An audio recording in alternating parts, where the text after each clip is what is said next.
자, 이번 시간 이제 고대의 경제편이죠. 이제 정치편까지 우리가 다 끝났고 경제 들어갑니다.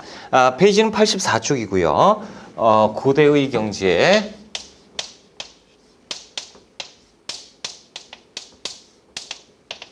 자, 이제 삼국시대 경제가 어땠느냐 한번 봐보자라는 거죠. 1번 삼국의 경제 정책이고요. 양과로 1번의 기본 경제는 정복치. 아무래도 이제 전쟁이 많았기 때문에 정복한 곳에 그 곡물이나 이런 것들, 세금, 뭐 수치, 뭐 이런 내용인데 일단 세금을 걷는 방법. 요거를 이제 전반적으로 한번 대충 봐보자라는 거죠. 조세, 그리고 곡물, 여기 있어요. 이 앞으로도 이제 계속 공부를 할 건데 조세는 일단 뭐 땅에 내는 세금 뭐 요렇게 전세라든가 여러 가지 세금들 요렇게 이제 보시면 되고요. 곡물 같은 경우는 이제 특산품이에요. 특산품 요런 것들 하나 보시고요. 그 지역에만 나는 것. 그리고 역은 두 가지가 있는데 노역과 군역이 있어요. 그래서 노역은 이제 일을 하는 거죠. 막노동 뭐 이런 막일을 하는 것이고 군역은 군대 가는 거죠. 그래서 무료봉사예요. 당연히 가서 해야 되는 의무를 졌다라는 거죠. 자, 양거리 2번에 이제 상업이 있는데 중간쯤에 6세기 초에 시장 관리 관청이 세워졌는데 그게 지증왕 때, 그렇죠? 신라 지증왕 때 동시절을 만들었다. 다 공부했던 것이고 양거로 3번에 이제 수공업이 있어요. 수공업은 초기에 노비들이 담당을 했습니다. 그러다 보니까 인식이 너무 안 좋아요. 고려시대도 수공업이 있고 조선까지 수공업이 있는데 수공업을 담당한 사람들은 저 천한 것들이라고 얘기해요. 분명히 이제 수공업은 천민이 담당을 했었지만 점차적으로 이제 양민으로 되면서 고려는 누가 말해도 그거는 평민입니다. 양민인데도 불구하고 최아래 대접을 받게 되는 수공업이 이유가 여기에 있게 되는 거예요. 자, 2번 귀족과 농민의 생활인데요. 일단 앞으로 계속 많이 나와요. 고려, 조선 할 것 없이 다 나오는데 귀족들은 잘 살았다. 농민들은 불쌍하다라는 거죠. 힘들게 살았다. 뭐 이런 내용이에요. 그래서 귀족 뭐 따로 볼 게 없고요. 2번 농민의 생활에서 그 동그라미 2번의 농업기술. 앞으로도 이 부분이 좀 중요합니다. 그래서 휴경농법 뭐 이런 것들이 있는데 거름을 주는 법이 발달하지 않았거든요. 그러니까 땅을 묵혀야 돼. 썩혀야죠. 그래서 기름진 땅을 만드는 거죠. 시험과 관련 없어요. 이것은. 철제농기구도 보급됐고 우경이 확대됩니다. 그래서 우경은 뭐냐면 소를 이용한 농사법이죠. 그래서 우경은 6세기 신라 지증왕 때 시행을 했었다. 이렇게만 기억을 하시면 돼요. 2번 남북국 시대입니다. 이제 삼국시대 끝나고 남북국 시대로 가면 통일신라 때 토지제도가 변화하죠. 자, 토지제도, 통일신라 때 토지제도. 일단 통일신라 때 토지제도 하면 뭐가 있어요? 머릿속에 탁 떠오르는 거, 노급, 지급, 관료전. 그렇죠. 신문왕 때, 그 책에서 보시면 통일 이후 신문왕 때 노급을 폐지하고 관료전을 지급했다. 왕권 강화의 일환이 있잖아요. 그렇죠? 그리고 이제 신문왕은 우리가 다 이제 너무 자세하게 공부를 했기 때문에 아시겠죠. 그렇죠? 그리고 이제 그 옆에 보시면 성덕왕이 있어요. 성덕왕 때 정전을 지급합니다. 정전. 요건 뭐냐면 왕이 백성들에게 하사한 땅이에요. 우와! 그러면 백성을 위해서 그런 쪽보다는 아무래도 그 백성들이 수탈에 못 이겨서요. 도망을 가버려요. 그러다 보면 국가 재정을 누가 담당합니까? 대부분 이 세금은 평민들이 담당을 하는데 귀족들은 그 여기에서 몇 개는 담당하죠. 역 이런 부분 뭐 담당 안 하고요. 조세 요쪽에 조금 내고 뭐 내는 게 없어요. 다 농민들이 낸단 말이죠. 근데 일반 농민들이 다 도망가 버리면 세금 누가 내요? 거덜나는 거예요. 그러니까 농민들이 도망가는 거 이유를 찾아보니까 왜 그러냐? 농사 지을 땅이 없더라. 그렇죠? 그래서 땅을 줄 테니까 농사를 져. 도망가지 말고 이 땅만 농사 짓고 이 땅에서 나는 것으로 세금을 좀 납부해라 라는 의미예요. 그래서 정전을 지급했다라는 거죠. 자, 신라 말로 가면 경덕왕 때, 안타깝지요. 왕권이 땅에 떨어지는 것을 무엇으로 보면 알 수 있습니까? 노급이 부활했다라는 거죠. 그래서 신문학에 해놓은 것을, 왕권 강화가 이제 왕권이 떨어지게 되는 경덕왕 때예요. 자, 그리고 통일신라 때 절대 잊어버려서는 안 되는 민정문서가 있습니다. 신라의 민정문서가 있는데, 신라 장적 민성문서예요. 민정문서. 요것은 일본에서 발견이 돼요. 일본 도다이사 쇼소인에서 발견이 되는 게 우리말로 하면 정창원인데 이곳에서 발견이 됩니다. 그러다 보니까 일본에서 발견된 문서다 보니까 일본 거겠잖아요. 그러니까 관심을 안 두고 있는데 내용을 살펴봤더니 이게 일본 게 아니고 통일신라 문서인 거예요. 그래서 일본에 왜 갔을까? 뭐 그것은 이제 논외로 하고 지금 보면 이제 민정문서가 일본에서 발견됐다. 통일신라 문서예요. 서원경이라는 당시 그 오소경이 있었잖아요. 그 중에 하나 서원경이 있었어요. 서원경은 이제 지금의 이제 청주에 해당하는 지역인데 서원경 안에 중에서도 4개의 마을 4개 촌락 단위의 문서, 그 재산 목록이 담겨 있었던 것이 이 민정문서입니다. 자, 그래서 이제 깜짝 놀랐죠. 와, 그러면 서원경, 그러면 이게 통일신라 문서구나 알았어요. 이 시험에 계속 나와요. 자, 동그라미 1번 발견입니다. 1933년 일본에서 발견됐는데 서원경의 4개 촌 장적이 재산 목록이 담겨 있는 문서였다. 자, 작성은 누가 했느냐? 당시의 신라의 촌주가 있습니다. 촌주는 지방의 토착 세력으로서 중앙에서 파견되었다? 파견된 관리가 아니에요. 토착 세력입니다. 그렇죠? 촌주가요. 3년마다 작성을 합니다. 3년마다 작성을 했던 것이 이 민정문서예요. 그리고 이제 내용을 보면 토지 크기, 인구수, 이 마을의 토지 크기, 인구수, 소와 말의 수, 뽕나무, 잣나무 수, 뭐 별게 다 들어가 있어요. 노비의 수, 사람의 수, 뭐 다 들어가 있어요. 자, 사람의 다수에 따라서 9등급, 연령 성별에 따라서 6등급, 이런 것들을 바꿔내면 엄청 어렵겠죠. 걱정하지 마세요. 이거 안 바꿔내요. 그래서 정답은 이제 민정문서다. 혹은 이제 청주다. 서원경의 청주, 현재 청주 이런 것들 문제를 내지 이런 디테일한 것은 내지 않습니다.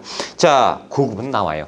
동그라미 4번 목적인데요. 국가의 조세, 공물, 역의 징수를 위해서 이런 것들 왜 적었느냐? 당연히 세금 부과하기 위한 거예요. 그래서 국가의 세금 징수를 위해서 재산 목록을 기록한 것이 아니냐라는 것이 이 민정문서입니다. 자, 85쪽 볼게요. 자, 통일신라의 경제활동. 그럼 이제 통일신라 경제활동 또 볼게요. 동그라미 1번에 상업활동이에요. 자, 통일 이후에 인구와 상품 생산이 증가는 당연한 거죠. 땅덩어리 커졌잖아요. 경제도 발전합니다. 무역이 발전하면서. 그래서 시장이 막 들어서요.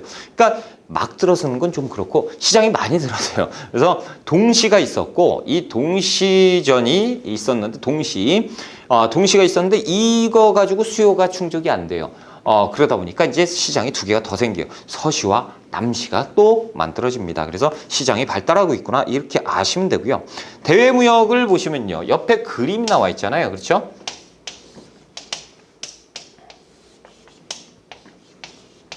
자, 중국, 우리나라인데요. 자, 우리가 수출하는 거 뭐가 있을까요?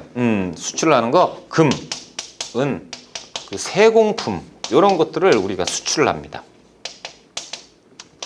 비단, 서적 이런 것들은 우리가 중국에서 수입합니다. 이것만 아시면 돼요.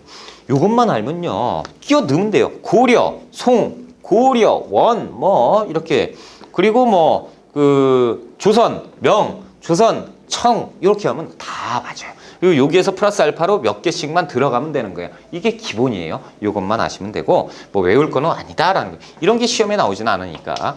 자, 이 당항성이 있다라는 거죠. 당항성이 나오고 그리고 여기에 울산항이 나온다. 라고 하면 이것은 여지없이 통일신라고 이것도 이 그림이 나왔을 때 꼭 여러분들이 참 이것도 모자라서 힌트를 더 줘요. 그것이 이제 발해죠. 발해. 그래서 발해 상경이나 중경을 이렇게 체크를 해줘요. 그럼 뭐예요? 이 남북국 시대 이거 통일신라죠. 그래서 가의 경제 상황을 풀어봐라. 이런 문제를 이제 시험 문제 내요. 자, 동그라미 2번의 대외무역인데 통일 이후에 당과의 무역이 번성하죠. 그리고 공무역, 사무역이 발달하고 당항성, 그래서 당나라하고 교역했던 국제무역항이었고 이슬람 상인이 울산항까지 옵니다. 그래서 여기에서 이슬람 상인과 아라비아 상인과 그 무역을 하게 되고요.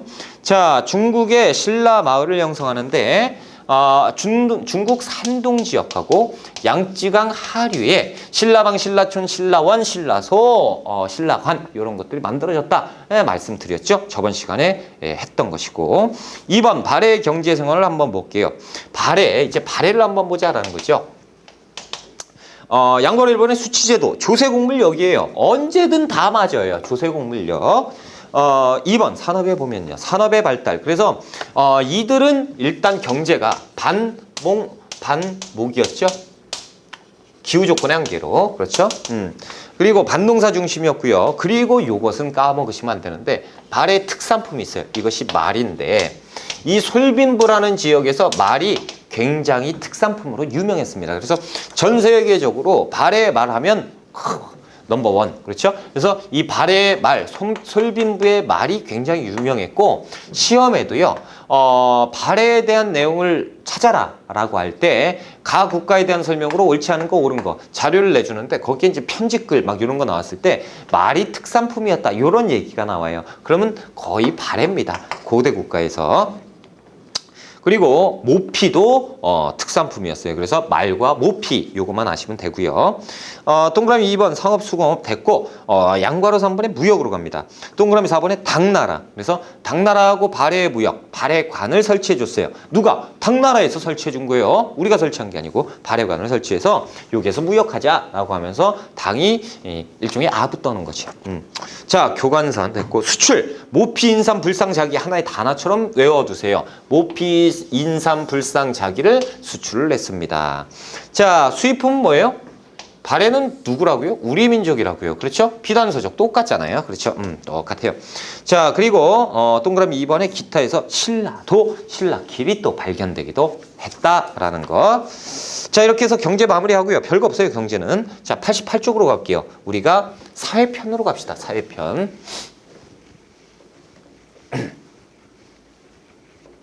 88쪽. 경제는 지금 보면 민정문서가 보이죠? 민정문서가 시험 문제 다예요, 다. 거의 뭐 교역 문제가 나오면 아까 이제 설명해 드린 상업, 무역 뭐 요 정도 나오고 그리고 고대 경제는 그 민정문서 정도가 자세히 나올 수 있는 그 주제죠. 자, 88쪽에 이제 고대 사회편으로 들어왔습니다. 자, 삼국시대의 사회예요. 그럼 사회 구조를 한번 보자라는 건데, 자, 1번 고대 국가의 신분 구조예요. 특징, 율령을 제정합니다. 법을 만든다는 얘기죠. 그리고 이제 양괄호 2번에 지배 계급, 피지배 계급이 나뉘죠. 그래서 지배, 피지배. 자, 이제 뭐 요런 것들 신분 구조는 이제 아니까 넘어가고요. 자, 2번 삼국의 사회 모습, 고구려. 고구려의 사회는 어땠을까라는 거죠. 뭐 고구려 하면 상무기풍, 그렇죠. 싸움, 뭐 이렇게 전쟁 이런 것들 좋아하잖아요, 그렇죠? 씩씩한 사회 계품이 형성이 됐고요. 지배층은 왕족이 고씨예요. 그리고 5부의 귀족들이 있었습니다. 계로부, 뭐 전로부, 손호부, 연나부 뭐 이렇게 있는데 아실 필요 없어요. 그냥 고씨성을 가진 사람이 왕족이었구나 이렇게만 아시면 됩니다. 그리고 5부 출신들이 귀족이었구나. 5부족 연맹제잖아요. 그 정도만 아시면 되고 풍속에서 보면 형사취수제도 있는데 뭐 모르셔도 됩니다. 이것은 형사취수제는 부여로 푸시면 돼요. 그렇죠? 서옥제는 우리가 공부를 했었고요. 대릴사유제죠. 그리고 엄격한 법률이 적용됩니다. 항복한 자, 반역한 자는 가차없이 죽여버렸어요. 자, 그리고 부경, 곡식 창고가 집집마다 있었다라는 것도 특징이고요. 자, 그리고 제가회의로 귀족들이 회의를 했었다라는 거죠. 자, 고구려 현재 봤으니까 우리가 백제 한번 볼까요? 백제 하면요. 착각을 하시는 분들이 많아요. 아름답다, 우아하다, 세련됐다 다 맞아요. 그런데 기본은 뭐냐면 고구려와 비슷합니다. 그래서 상무적 기풍도 나타나는 것이 백제예요. 이것을 간과하시면 안 돼요. 그래서 사료에서 딱 봐도 고구려 같은데 고구려 아닐까? 아니에요. 자세히 보셔야 돼요. 그래서 세련되고 우아하고 여러 가지 뭐 바둑, 투어, 장기 이런 것들 나오면 백제입니다. 그러니까 뭐 싸움을 좋아했다, 뭐 상무적인 기풍이 있다 그러니까 고구려 그러시면 안 된다는 거예요. 고구려, 백제 거의 비슷해요. 자, 동그라미 1번 특징입니다. 언어와 풍속, 의복 등 고구려와 비슷하고요. 세련된 문화가 보이고 있다라는 거죠. 세련된 문화. 그래서 이 세련된 문화는 양직공도를 보시면 아는데요. 이 양직공도가요 뭐냐면 왼쪽에 날개의 그림이 있죠. 사신의 그림이 딱 있잖아요. 이 사신의 그림은 우리 게 아니에요. 중국 양나라 그림인데 사신단이 양나라에 온 사신들을 그림을 그려놓은 거예요. 그래서 우리나라 있죠. 우리나라 사신이 있고 일본 사신이 있고 또 저기 아라비아 상인이 있고 뭐 이렇게 해서 그 사신들을 싹 다 그려놨어요. 그래서 이 사신들의 옷을 보면 당시에 그 시대의 전통 의복 이런 것들을 볼 수가 있는 거죠. 그 귀퉁이에 요만큼만 딱 찰칵 찍은 거지. 그래서 양직공도, 그러니까 하나만 있는 것처럼 보이는데 쫙 있는 거 한 귀퉁이 자른 거예요. 근데 여기에서 보면 이게 엄청나게 세련된 복색입니다. 왜냐면 이쪽에 보잖아요. 이렇게 다 비교를 해보시면 진짜 이 일본 사신들은 진짜 그 원시적이라니까요. 거의 뭐 기저귀처럼. 뭐 사신이 그러고 다니고, 그리고 이제 아라비아 상인이 그나마 조금 난데 이게 막 뭐 비단으로 이렇게 이 얼굴 가리고 하는 그런 것도 하고 다니고, 하여튼 뭐 그런데 딱 봐도 한눈에 확 띄는 게 백제 사신이에요. 백제 사신은 비단으로 깔끔하게 이 정장 차림을 하고 있었다라는 거죠. 자, 그 본문으로 다시 갈게요. 백제 사회 모습. 그래서 특징, 세련된 문화, 양직공도에도 나타난다라는 거죠. 그래서 양직공도를 시대를 물어볼 때가 있거든요. 이것은 웅진 시대입니다. 웅진성 시대. 이것도 이제 잘 체크를 해두시고, 웅진성 시대는 자, 그리고 지배층은 왕족이 부여시예요. 우리가 이제 저번 시간인가요? 그 백제부흥동을 했을 때 왕자가 이름이 뭐였죠? 흑도복 풍이었잖아. 풍의 성씨가 부여풍입니다. 그러니까 부여씨가 왕족이었고요. 팔성의 귀족이 있었어요. 그래서 팔성은 이제 사씨, 남씨, 해씨, 연씨, 뭐 목씨 해가지고 8개의 성을 가진 사람. 그래서 팔성의 귀족. 고구려는 5부의 귀족. 그렇죠? 백제는 팔성의 귀족이 있었구나. 이렇게 이제 알고 계시면 됩니다. 자, 풍속을 볼까요? 투호, 바둑, 장기 이런 것들이 그 귀족들이 좋아했죠. 역시 세련되고 우아한 그렇죠? 그 모습을 볼 수 있고. 자, 절도자는요. 이게 이제 시험에 나온다면 이런 게 나와요. 절도자는 귀양을 보냈고요. 귀양 보내고 2배를 배상하게 했어요.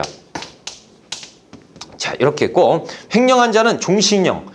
지금으로 따지면 이제 무기징역, 무기금고 이런 것들하고 3배를 배상을 시켰어요. 반역자는 죽여버렸고요. 그러니까 뭐 고구려하고 이 엄격한 법률 고구려, 백제 똑같다는 거죠. 엄격하잖아요. 그렇죠? 죽이는데요. 죽이면 무서운 거잖아요.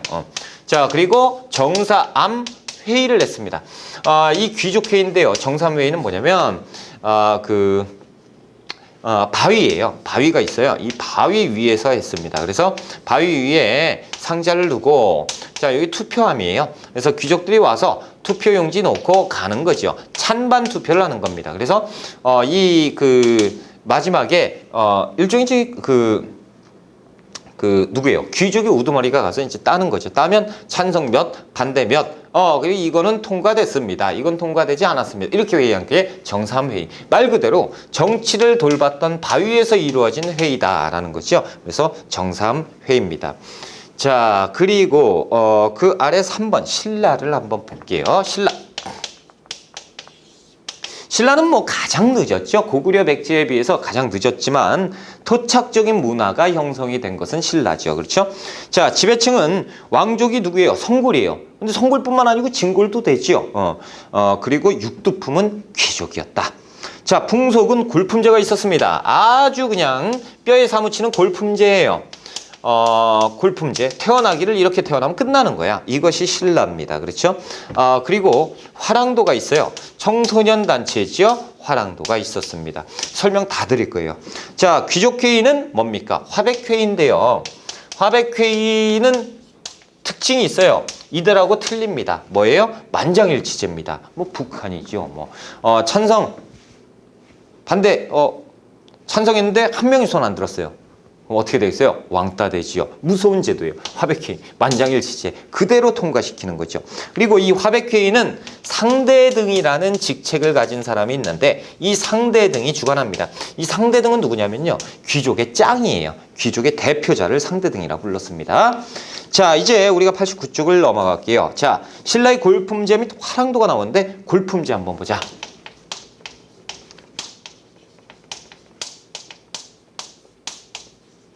자, 동그라미 1번 신라의 골품제, 동그라미 1번 신라의 신분제도죠.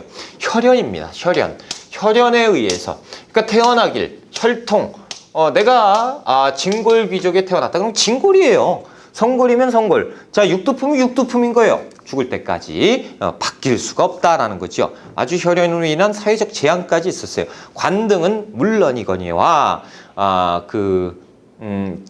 집을 그러니까 사회적으로도 제한을 뒀는데 집의 일상생활까지 규제해 뒀어요. 집의 크기까지 두었단 말이죠. 그리고 일당 딱 갔을 때 그 집을 보면 신분을 알 수가 있어요.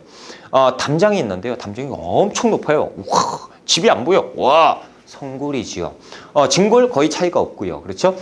그런데 이제 보일 듯 말 듯 하지만 보이진 않아요. 귀족, 육두품입니다. 그렇죠? 보여야 돼요. 오두품, 보여야죠. 담장이 있으면 안 돼요. 막 평민, 이렇게 돼가지고 이제, 하고. 담장에 들어가는 돌멩이도, 틀려요.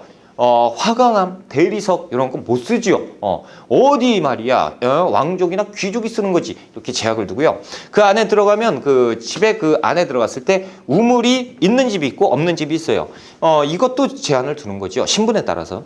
그리고 우물이 있다고 해서 다 똑같은 게 아니고 우물이 있으면 우물에 뚜껑이 있어야 되고 없어야 되고 우물이 있는데 뚜껑이 있다? 안 돼요. 그러면 큰일 나는 거예요.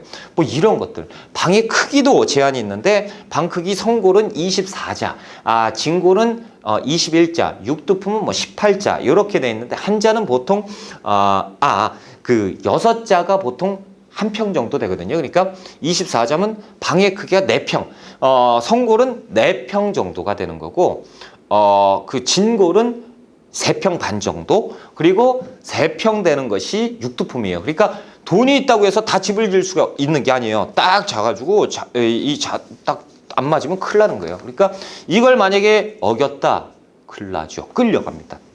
그냥 두드러 맞는 거예요. 큰일 나죠. 이런 제약을 뒀어요. 얼마나 뼈에 사무칩니까? 이름이 골품제죠.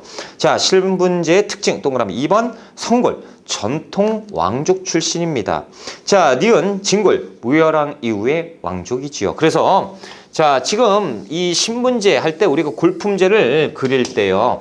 맨 앞에 1관등에서 17관등까지 있는데 맨 앞에 나오는 것은 진골이 나와요. 성골은요? 성골 똑같죠. 그리고 성골은 나중에 없어지잖아요. 그러니까 진골만 나옵니다. 그래서 1관등에서 17관등까지 있고 그 다음에 육두품이 나오죠. 6관등 아찬까지만 갈 수가 있습니다.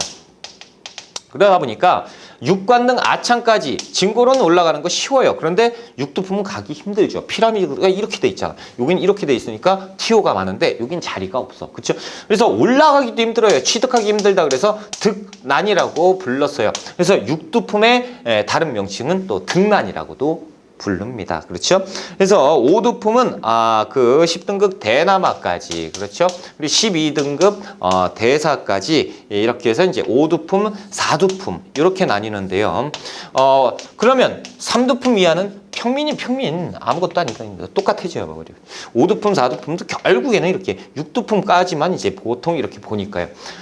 중요한 것은 이 관복제라고 해서 관리의 복색에 색을 입혀요. 그렇죠? 그래서 여기는 자색, 그리고 이쪽은 비색, 이쪽은 청색, 이쪽은 황색이에요. 결론적으로 말씀드리면 진골은 자비청황색을 다 입을 수 있죠. 그런데 육두품은 절대 못 입는 게 있어요. 자색. 비청황색은 입어요. 그렇죠? 오두품은요, 자비색은 절대 못 입어요. 청색, 황색. 요렇게 이제 가게 되는 건데, 여러분 이제 비색은요, 자색은 아주 새빨간색, 비색은 조금 옅은 빨간색, 이렇게 보시면 돼요. 그래서 자비청황색 이렇게 입혔다라는 거죠. 이것이 골품제입니다. 그렇죠? 그래서 우리가 기억해야 되는 거 6등급 아차는 좀 외워두셔야 되지 않겠느냐라는 거죠. 이렇게 기억하시고요. 넘어갑니다. 화랑도예요. 화랑도.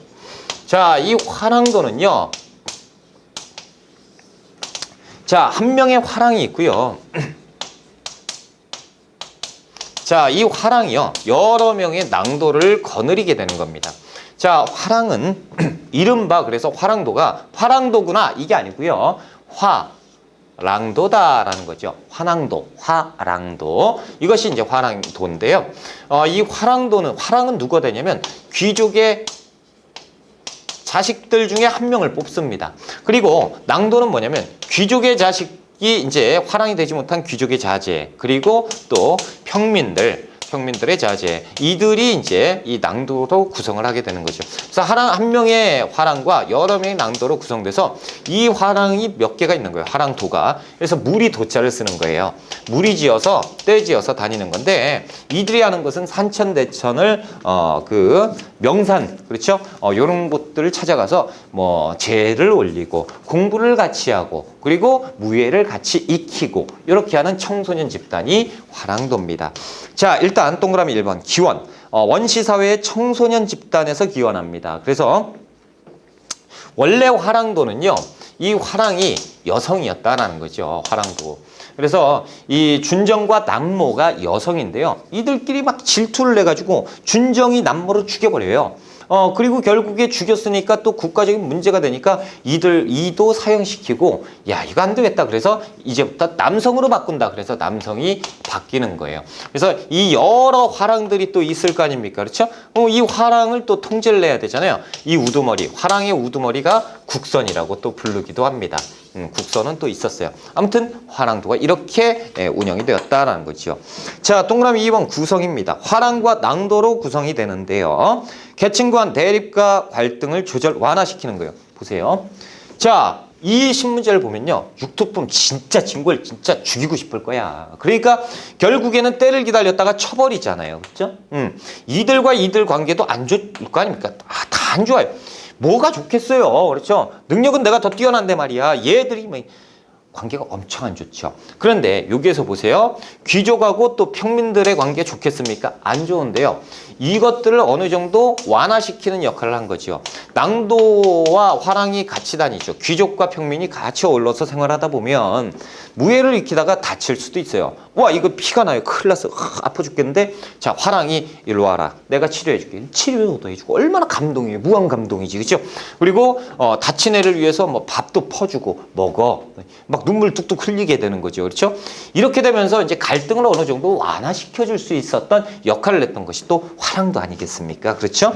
자, 그런데 이 화랑도의 단점, 최대 단점이 뭐예요? 청년들 단체예요. 청년 집단. 그러다 보니까 젊은 혈기에 사고 치죠. 여러분들 그 대학생들이 계시는데요. 뭐 고등학생도 요새는 뭐 성숙해가지고 사고를 많이 치죠. 막 술 마시고 막 뭐야? 휴! 그러시면 안 돼요. 그렇죠? 여러분들도 저처럼 나이를 먹고요. 여러분들 아버님 나이가 또 되고요. 할아버지 나이가 됩니다.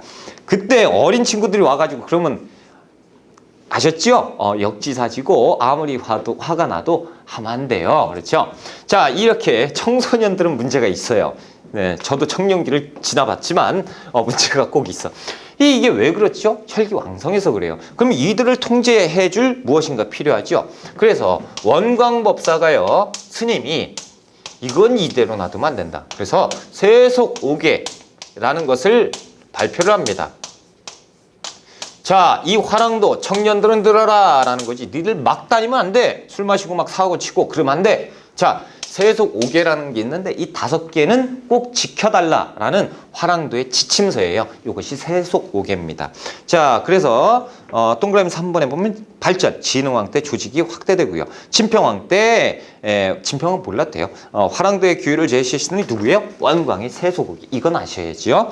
자, 내용을 보면 여기 세속5개가 있으니 하나는 충으로서 임금을 섬기고, 사군이 충, 둘은 효로서 부모를 섬기고, 사친 이효, 셋은 믿음으로 친구를 사귀게 되고, 교우 이신. 자, 여기까지는 충효 신. 중요 예신, 이거 다 뭐예요? 유교적인 성격이 나타나 있고, 넷은 전장에 나가 물러서지 않으며, 그렇죠? 전장에 나가면 절대 뒤를 돌아서 봐서는 안 돼. 임전무퇴. 그렇죠? 그래서 이제 도교적인 성격을 가졌고요. 다섯은 생명 있는 것을 가리서 죽인다라는 것, 불교의 어느 정도 성격. 그래서 살생유택, 그렇죠? 함부로 살생을 하면 안 된다 이 얘기겠죠. 자, 90쪽 넘어갑니다. 남북국 시대의 사회입니다. 자, 이제 통일신라의 사회 변화를 한번 볼게요. 자, 양과로 1번의 사회 변화, 동그라미 2번 민족 통합인데. 자, 당시에 신라가 통일을 했어요. 고구려 유민과 있고 백제 유민도 있고 막 있단 말이죠. 이들을 통합해야지요. 그렇죠? 신라가 포용을 하는 정책을 펼치게 되는데요. 이들이 이제 있었던 당시의 장수직함을 그대로 주게 되는 겁니다. 왕족이면 왕직에 걸맞는 또 관등을 부여하고 뭐 이런 식으로 해서 민족을 통합하는데 그 대표적인 게 이제 구서당이에요. 자, 신라의 구서당은 뭡니까? 중앙군이고 신분이 보장되고 국가에서 그에 대한 대가가 나오는, 그렇죠? 중앙군이었잖아요. 이 유민들을 여기에 포섭하기 시작하죠. 장수직함 그대로 주고 이것이 민족통합적인 성격도 있었다라는 거고. 양과로 2번에요. 통일신라의 사회, 신라 중대. 그래서 여기에서 보시는 거는 동그라미 1번 진골귀족 장관직 다 독점했어요. 지들 거지요 뭐. 그렇죠? 자, 그리고 동그라미 2번에 골품 변화. 육두품은 중대죠. 신라 중대 왕권과 결탁해서 진고를 견제하기 시작하는 것이 육두품. 신라 중대는 그랬잖아요. 무열왕 때 제가 설명드렸잖아요. 그렇죠? 김춘추. 자, 동그라미 4번에 보시면 귀족 생활이 있는데 금입택에서 호화로운 생활을 했던 것이 신라 사람들이에요. 신라 귀족들 금입택. 이름하여 금입택. 금을 입힌 주택이란 뜻이잖아요. 그러니까 밖에서 보면 이게 진짜 금으로 만들었다 그러면 아이고 아무리 신라지만 금 훔쳐가죠. 집 거덜나요. 담벼락을 금으로 입혔다? 담벼락 없어지죠. 다 가져. 그러니까 실제로는 금을 입힌 택시 금을 진짜 바른 게 아니고 멀리서 보면 금을 바른 집처럼 번쩍번쩍했다. 그래서 금이택이라고 부르는 거예요. 그러니까 이제 흥덕왕이 사치 금한다라는 사치 금지령까지 내리게 되는 것이 그 신라의 상황이죠. 자, 양과로 3번은 신라 말의 모순. 그렇죠? 뭐 때문에요? 이 골품제 때문에 신라의 모순이 이제 드러나게 되고 이제 중앙 정부가 싫다 그래서 육두품과 지방 호족들이 등장해서 쳐버리게 되는 거지요. 자, 동그라미 2번에 밀란이 발생하는데 뭐 기억하라고요? 맨 끝에 원종과 애노의 난. 내용은 모르셔도 되지만 원종과 애노의 난이 나오면 신라 말의 상황. 그래서 선종이 유행하였다. 맞아요. 신라 말의 상황. 이런 것들을 찾는 겁니다. 그래서 원종과 애노의 난. 자, 2번 발해사의 구조인데요. 지배층은 또 소수의 고구려인 비지배층 2번에 다수의 말갈족이죠. 그런데 자, 이 발해라는 나라는 다수의 소수의 고구려 사람들이 다수의 말갈족을 지배했잖아요. 그런데 이 말갈족이요, 이 반란을 일으키거나 이런 경우가 많았을 거란 말이죠. 그렇죠? 그런데 많지 않았다. 이유는 왜 그러냐면 이 고구려 사람들이 관직을 대부분에 차지를 하는데 이 관직 중에서 촌주를 빼가지고 이 촌주는 이제 명예직이죠. 실권은 거의 없는 건데 이 발해라는 나라는 촌주 임명은 거의 말갈족으로 했다라는 거죠. 그러니까 말갈족이 그런 생각을 하겠죠. 말갈 사람들이 우리도 잘하면 발해에 관리가 될 수 있어. 그렇죠? 그래서 이렇게 이제 그 회유책을 했던 거예요. 그래서 촌주를 임명을 했고요. 게다가 또 이 고구려 사람들은 말갈족의 전통은 다 인정을 해줬습니다. 그래서 같이 살자 뭐 이런 분위기죠. 그래서 말갈족의 전통까지 인정을 해줬었고, 자, 그러니까 이제 발해는 말갈 문화와 고구려 문화가 융합이 되어 있는 거예요. 자, 거기에서 보시면 또 양과로 3번의 지식인 당의 빈곤과의 응시를 하게 되고요. 또 양과로 4번 사회풍습 고구려나 말갈 사회의 전통적인 생활 모습은 또 유지하게 되는 것이 이 발해입니다. 3번 신라와 발해의 관계. 그래서 양과로 1번 대립관계. 그래서 뭐 쟁장 사건이나 등재 서열 사건 이런 것들이 있는데 시험과는 거의 상관이 없어요. 그래서 당의 사신으로 파견됐을 때 나 신라 사람하고 발해 사람이 사신이 갔어요. 그때 이제 당나라 왕, 그러니까 당 황제 옆에서 누가 측근으로 있느냐, 뭐 이런 거 자리 싸움하고, 그리고 또 순위가 그 빈곤과의 순위가 바뀌었어요. 그러니까 이제 우리나라 대단한 민족인데. 외국 시험이잖아요. 그렇죠. 빈곤과의 시험을 봤을 때 누가 봐죠? 신라 사람과 발해 사람이 다 같이 가요. 그러니까 얘들이 이거 가지고 싸워요. 빈곤과에 누가 수석을 하느냐. 수석자를 두고 다퉈요. 수석을 했다. 발해에서 수석을 하지요? 그러면 신라가 2등 되는 거예요. 그러니까 신라는 공부만 죽으라고 하고, 올해는 신라에서 1등이 나왔다. 그러면 발해가 또 2등 나왔다. 발해 미친 듯이 공부시키고 이렇게 힘들었다는, 이런 거 가지고 이제 싸우게 되는 거예요. 하지만 이제 양과로 이번에 친선관계도 있었으니 그것이 신라도도 발견이 되면서 친선관계가 어느 정도 유지가 되지 않았겠느냐. 그렇죠? 자, 이제 쭉 넘어가서 문화편을 조금 보고 쉴게요. 자, 94쪽 문화편 갑니다. 문화편은 진짜 할 게 많아요. 그래서 문화편도 공부를 잘 해두셔야 돼요. 정치만큼이나 중요합니다. 정치가 제일 중요하고, 그리고 이제 사회, 그리고 경제 사회가 이제 격가지로 들어가는 거고, 뭡니까? 문화편은 엄청나게 중요해요.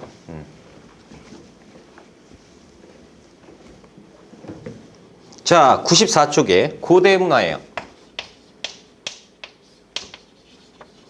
문화편.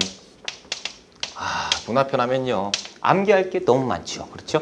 그런데 우리가 다른 시험 같으면, 그래, 내가 미친 듯이 외워볼게. 그래서 글자로 막 외우는데, 우리 시험은 그게 안 돼요. 왜 그러냐면, 우리 시험은 그림을 내요. 사진을 내고. 그러니까 사진을 내버리면 사진을 어떻게 외워요? 그러니까 그런데 외워야죠. 사진을 외워야 돼. 힘들죠. 그래서 이제 공부하기 좀 힘들다라는 거. 자, 일단 94쪽 한번 보시면요. 학문과 사상, 종교. 그래서 첫 번째 역사 편찬.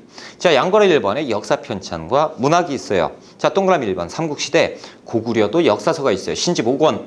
백제 서기가 있고 신라의 국사가 있는데, 우리는 근초고왕, 정치편과 연계를 해서 근초고왕 때 박사 고흥을 시켜서 역사서를 편찬하게 했죠. 서기, 요 정도만 기억하면 됩니다. 자, 동그라미 2번에 통일신라 때 김대문이라는 사람이 그 화랑세기를 저술을 하는데, 화랑들의 전기 일대기를 이제 적어 놓은 거고, 고승전은 또 고대 승려들의 전기, 일단 또 위인전이죠. 그런 것들을 또 정리해 놓은 거예요. 그래서 뭐 중요한 거는 백제 서기 정도다라는 거죠. 양과로 2번에 유학인데요. 유학교육, 이제 학교 뭐가 있었느냐. 기억번 고구려 수도에 소호수림왕이, 4세기 소호수림왕이 율령불교 뭐 만들었죠? 태학 만들었죠. 태학입니다. 그리고 지방에는 장수왕이 경당을 만들었어요. 우리는 중급이니까 태학 쪽에다 무게를 놓고 외우셔야죠. 자, 니은번 백제는 이제 박사제도가 있었어요. 이건 뭐 당연한 거고, 그렇죠? 문장이 굉장히 뛰어났고요. 그리고 사택, 지적, 비문 뭐 이런 것들 굉장히 좋았다. 자, 디귿번 신라 임신석인데, 임신년에 화랑 2명이 모여가지고 내 공부 열심히 하자라는 화랑들의 맹세가 적혀져 있는 임신서기석이 있었고요. 자, 이제 기억번은 외워야 되고, 리을번 볼게요. 통일신라 때 국학을 설치합니다. 그렇죠? 신라의 국립대학교예요. 국학. 그래서 신문왕이 설치를 하는데, 이름을 바꿔야 경동왕 때 태양, 그리고 해공왕 때 다시 국학으로 바꾸는데, 우리 시험 그거 중요하지 않아요. 국학만 알면 됩니다. 요것만 알아도 훌륭한 거예요. 그래서 통일신라 때 국학대학교가 있었고, 자, 그리고 그 원성왕이 시행하려다가 못했던 게 있는데, 그것이 독서상품과예요. 관리채용제도인데요. 자, 당시 국학의 졸업생들이 있죠. 자, 인재들이잖아요. 이 인재들의 그 졸업 성적을 따져서 상중하로 구분을 하는 겁니다. 그래서 이 졸업 성적이 좋아, 상품이에요. 그러면 얘를 관리 명품으로 임명을 하고, 그래서 이 능력에 따라서 이렇게 되는 것. 자, 벌써 여기서 느낌이 딱 오시죠? 능력에 따라서 어떤 거 위반? 골품제 위반이에요. 골품제는 능력 필요 없죠? 혈연 관계예요. 능력 필요하지만 혈통이 중요한 거죠. 그런데 능력이 중요해서 혈통을 이길 수 있는 제도잖아요. 그렇죠? 안 되죠. 그러니까 이 귀족들, 진골 귀족들이 미친 듯이 반대를 합니다. 결국에 시행되지 못했던 것이 독서 3품과인데 취지가 좋지요. 취지가 좋아서 시험 문제는 간혹 출제가 됩니다. 그래서 체크를 해 놓으시고요. 자, 미음번에 발해도 대학교가 있었죠. 문왕 때 뭐 만들었죠? 주자감. 그렇죠? 대학교.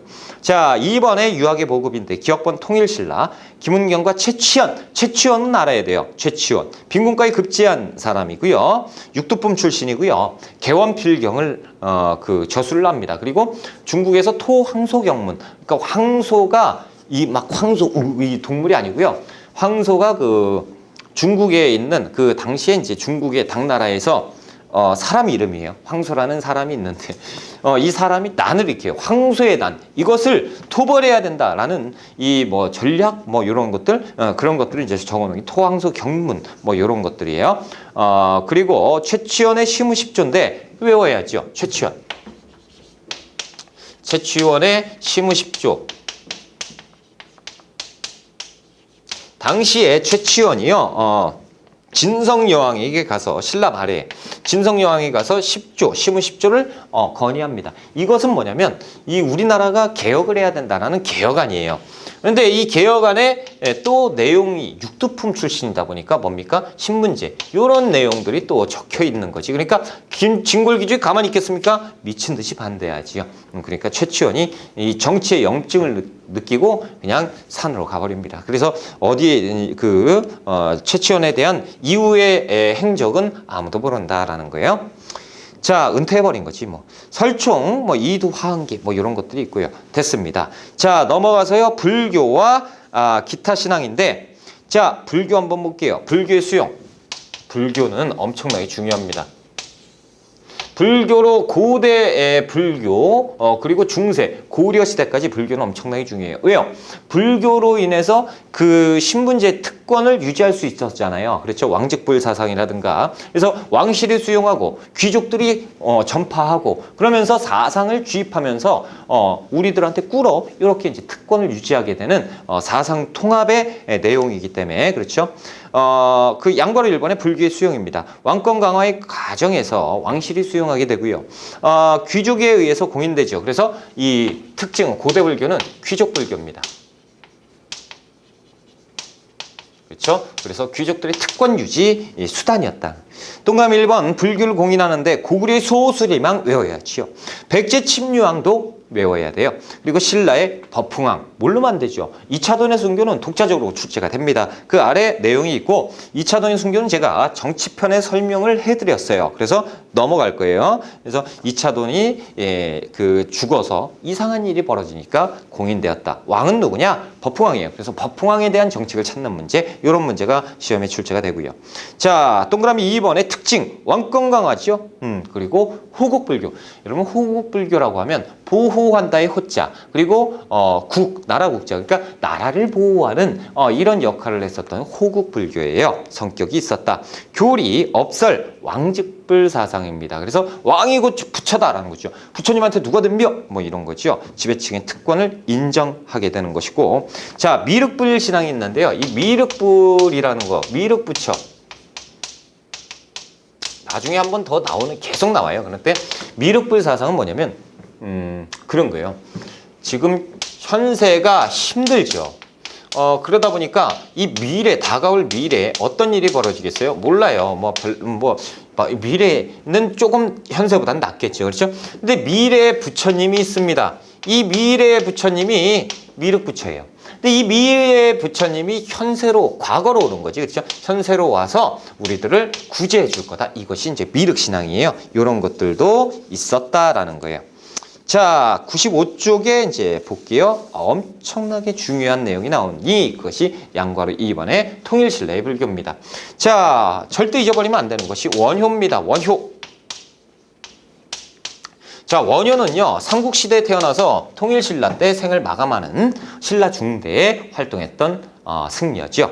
자, 원효는 뭡니까? 의상과 함께 당시에 이제 당나라로 유학길에 올라요. 근데 당나라로 유학을 가려고 했을 때 몇 번을 실패하고요. 결국에 이제 유학길에 가서 의상과 함께 자, 가자! 라고 하는데 비가 쏟아져서 동굴에 있죠. 동굴에서 잠시 피해 있었는데 하룻밤 묵었어요. 근데 이제 새벽에 깼는데 목이 말라. 옆에 보니까 물이 있어요. 그래서 그건 마셨죠. 시원하다. 그리고 이제 잤어. 아침에 일어났더니 그 어제 마신 물 맛이 너무 꿀맛이었던 거야. 그래서 그 어제 바가지가 어딨지? 봤더니 바가지는 없고 사람 해골이 있는 거죠. 이 해골에 물을 받은 걸 마셨고 그게 이제 좋았던 거야. 그 깜짝 놀라서 그 사실을 알고 나서 토를 하기 시작합니다. 그러면서 깨달음을 얻죠. 뭡니까? 요것이구나. 그 모든 것들은 사람 마음에서 나오는 것이구나. 이것이 일체 유심조지요. 그렇죠? 그래서 원효는 일체 유심조를 깨닫습니다. 그리고 이 길로 내가 깨달음을 얻었는데 뭐 하려고 유학길에 올라? 그래서 유학을 가지 않아요. 그냥 다시 돌아옵니다. 의상은 친구야 어디가? 어디가? 나는 갈게. 너 혼자 가. 그래서 의상만 혼자 가고요. 원효는 다시 돌아옵니다. 이것이 일체 유심조. 모든 것은 마음에서 만들어내는 것이다. 라는 깨달음을 얻고 돌아오지요. 자, 니은번 화쟁사상 역시 기억해야 되는데요. 이것은 뭐냐면 당시에 그 통일을 냈어요. 그래서 신라와 고구려 사람과 백제 사람이 얽히고 설키고 이제 살게 되는데 서로 싸워요. 내용을 봤더니 부처님의 교리를 가지고 서로 싸우고 있더라. 이런 황당한 일이 있어. 왜 이런 일이 있어요? 부처님은요, 일심사상이죠. 한 분이에요. 그렇기 때문에 부처님 말씀은 한 분이 하나로 얘기했는데 이 전파가 잘못된 거지요. 그러니까 이런 쓸데없는 논쟁을 화합할 필요가 있다. 그래서 논쟁을 화합한다. 화쟁사상이라고 부르는 것이지요. 그래서 이 일심사상 이것이 이제 한마음 한뜻 일심사상, 화쟁사상 똑같다 보시면 되고요. 이러기 위해서 이 무매한 백성들을 알려줘야겠다. 올바른 길로 대승기론서 그리고 금강산매경론 이런 책들을 습니다. 불경이 너무 어려워요. 그래서 쉽게 풀었었는데 이것도 어렵죠. 그 백성들이 볼 때. 그리고 십문화쟁론이라는 책을 또 저술을 하는데요. 대승기론서, 금강산매경론, 십문화쟁론 이게 나오면 원효입니다. 정답. 그렇죠? 자, 그리고 원효는 불교의 대중화에 힘씁니다. 그래서 이 아미타 신앙을 설법을 하는데요. 이 아미타 신앙은 뭐냐면 이제 좀 이따가 원효가 승복을 벗습니다. 법복을 벗고 이 누더기 옷차림으로 전국을 돌아다녀요. 전국 방방곳곳을 곳곳을 돌아다니는데 이때 이제 그 소성거사라는 사람들이 서호성거사라고 부르게 되는 거죠. 누더기 옷 입고 막 미친 사람처럼 그러고 여기에서 설법하고 막 그러다 보니까 이 대사 서호성거사다 떠돌아다니는 사람 이런 얘기를 하는데 원효 대사는 이제 가는 곳마다 얘기를 합니다. 얘들아 나를 따라해봐. 뭐를요? 나무아미타불 해봐. 그게 뭔데요? 해봐. 나무아미타불 됐어. 너는 지금 선제 불경을 읊은 거야. 이제 부처님이 너 뒤를 봐주실 거야. 이른바 나무아미타불 아미타 신앙입니다. 이 아미타 신앙을 전파를 하고요. 그리고 무예가라는 노래를 만들어요. 그래서 노래를 만들어서 애들한테 자 부르고 다녀. 그러면서 부르게 했던 원효입니다. 그래서 이 아미타 신앙과 무예가 불교의 대중화에 힘썼던 원효대사. 자, 그러면 이제 그 동그라미 2번에 보면 의상 대사가 또 나오지요. 의상입니다. 의상은 또 진골 출신이에요. 진골 출신 승려로 당나라의 유학길에 올랐던 사람이죠. 유학을 갔다 옵니다. 자, 그래서 화엄사상을 배워오지요. 중국에서 화엄사상을 배워서 이 화엄일승 법궤도를 남깁니다. 화엄일승 법궤도. 요것이 뭐냐면 그림도자를 쓰는데 그림처럼 보인다 해서 그런 건데 그 불경을요 정리를 합니다. 그래서 가나, 다라, 마바사, 아체 이런 것처럼 불교의 교리를 정리를 해요. 그래서 이렇게 보면 불교 만자 이렇게 가는 거죠. 이렇게 이렇게. 근데 그림이 아니야. 근데 저 멀리서 보면요 뭘로 보여요? 그림. 그림, 도식화처럼 그림으로 보이죠. 그래서 이것을 화엄 일승 법계도 화엄 사상을 정리했다라고 하는 것이고요. 자, 이 화엄 사상은 뭐냐? 어려운데요. 일즉다 다즉일이에요. 일즉다 다즉일. 자, 하나는 곧 여러 개고 여러 개는 곧 하나다라는 얘기인데 그것은 만물의 상호 조화를 얘기하고 있다라는 것으로 우리가 정리를 할 수 있고요. 그리고 관음신앙을 정리를 합니다. 그래서 관음신앙을 설법하는데요. 관음신앙은 현세구복적이다라는 거지. 예전에는 내세적인 사상, 죽어서 좋은 곳에서 잘 살자 이런 거였다면 현세에 잘 살자라는 현세구복적인 신앙이 관음신앙이었다. 의상이 설법했다라는 거죠. 그리고 절도 하나 만드는데요. 그것이 부석사입니다. 부석사 이렇게도 이제 우리가 기억을 하자. 그래서 의상. 자, 그리고 이제 기타에서 보시면 해초 승려가 나옵니다. 해초. 자, 해초는요,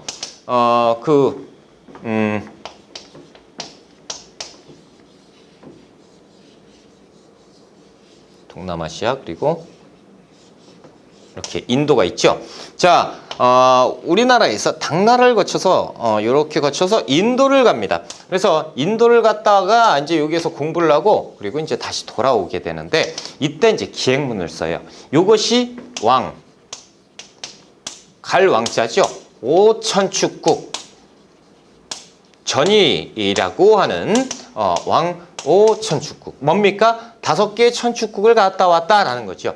천축국은 당시에 인도를 얘기하는데 인도가 5개의 천축국으로 나눠져 있었어요. 그래서 5천축국을 갔다 왔다. 뭐 이런 얘기죠. 그래서 기행문이 만들어지는 것 해초입니다.